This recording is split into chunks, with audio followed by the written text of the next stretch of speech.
बिस्मिल्लाहिर्रहमानिर्रहीम। अस्सलाम वालेकुम। Welcome to fine calligraphy. आज हम जे के एल लिखना सीखेंगे।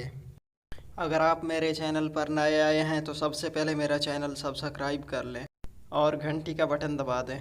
तो चलते हैं सबक की तरफ। सबसे पहले है जे। ये जी के अंदर मौजूद है। जी में से एग वाला दायरा निकाल लेंगे, ये जे बन जाएगा। ये हमने दायरा निकाल लिया है, बाकी बच गया है जे। जे को हम दरमियान वाली दोनों लाइनों से शुरू करेंगे और दरमियान वाली दोनों लाइनों के दरमियान में ख़त्म कर देंगे। के में सबसे पहले हम बी का पहला हिस्सा बनाएंगे, फिर ऊपर वाली दूसरी लाइन से एक लाइन खींचेंगे जो दरमियान वाली दोनों लाइनों के दरमियान से थोड़ा नीचे जाकर के पहले हिस्से से जा मिलेगी। फिर दोनों लाइनों के दरमियान से दूसरी लाइन से एक तीसरी लाइन खींचेंगे जो ऊपर से निचली तीसरी लाइन से जा मिलेगी। यहाँ तक के मुकम्मल हो जाएगा। एल सेम ई की शक्ल है, लेकिन ई दरमियान वाली दोनों लाइनों में हमने लिखा था। एल ऊपर वाली तीन लाइनों में आएगा,